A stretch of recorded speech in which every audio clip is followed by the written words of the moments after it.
ભારતભરમાં રામલલ્લાના આગમનની તૈયારીઓ કરવામાં આવી રહી છે। 22 જાન્યુઆરીએ રામલલ્લાની મૂર્તિનો પ્રાણ પ્રતિષ્ઠા મહોત્સવ થઈ રહ્યો છે, ત્યારે તમામ લોકો રામને ખુશ કરવા માટે મથી રહ્યા છે। આ વિડીયોમાં વાત કરીએ શ્રી કૃષ્ણની દ્વારકા નગરીમાં કે જેમાં રામલલ્લાને વધાવવા માટે તૈયારીઓ કરવામાં આવી રહી છે અને નિઃશુલ્ક દીવડાઓ વેચવામાં આવી રહ્યા છે। વિસ્તારથી વાત કરીએ। નમસ્કાર, વાઇબ્સ ઓફ ઇન્ડિયા સાથે હું સમીર। અયોધ્યામાં ભગવાન શ્રી રામના મંદિરમાં પ્રાણ પ્રતિષ્ઠા મહોત્સવ ઉજવાશે, ત્યારે ભારતની જેમ કૃષ્ણનગરી પણ તેજોમય દેખાવાની છે। દ્વારકામાં પણ દિવાળીનો માહોલ બની રહે એના માટે અહીંયા માટીના વ્યવસાય સાથે જોડાયેલા એક વ્યક્તિ છે, જેમનું નામ છે ધીરજભાઈ વેગડ। એ દ્વારકાવાસીઓને અને દ્વારકામાં આવતા પ્રવાસીઓને નિઃશુલ્ક દીવડાઓના પેકેટ આપી રહ્યા છે।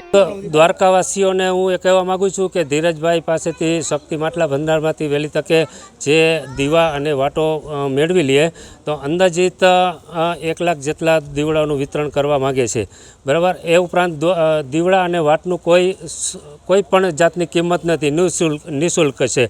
તો આપ વહેલી તકે દીવડા મેળવી અને રામલલ્લાના પ્રાણ પ્રતિષ્ઠા મહોત્સવની તૈયારી સૌના ઘરે કરો અને દ્વારકાવાસીઓ અને દુનિયા આખીને યાત્રિકો પણ દ્વારકામાં એટલા આવે છે, તો એમને અયોધ્યા જેવો જ માહોલ દ્વારકામાં લાગવો જોઈએ, એવું એક વાતાવરણ, પવિત્ર વાતાવરણ દ્વારકામાં થાય ને દેવભૂમિ દ્વારકાના બસ એક અયોધ્યા સાથે અને દેશ સાથે એક તાલમેલ મેળવે।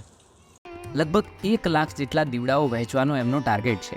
હાલ ધીરજભાઈ વેગડ અને તેમના મિત્રો લગભગ 50,000 જેટલા દીવડાઓ બનાવી ચૂક્યા છે અને 50,000નો ટાર્ગેટ હજુ એમનો બાકી છે। તેમનું લક્ષ્ય છે કે રામના આગમનના દિવસે અયોધ્યાની જેમ દ્વારકા પણ ઉજાસથી ભરાઈ જાય, ઘર ઘર દિવાળીનો માહોલ બને, એના માટે દીવડાઓ નિઃશુલ્ક વહેંચવામાં આવી રહ્યા છે અને આવી જ રીતના દીવડાઓ પ્રગટાવી રામના આગમનને વધાવવા માટે તે અનુરોધ કરી રહ્યા છે। આ દીવડા બનાવવા માટે તેમનું મિત્રમંડળ છે એ પણ કામે લાગ્યું છે અને છેલ્લા 15 દિવસથી એમનું પરિવાર પણ આના માટે મથી રહ્યું છે।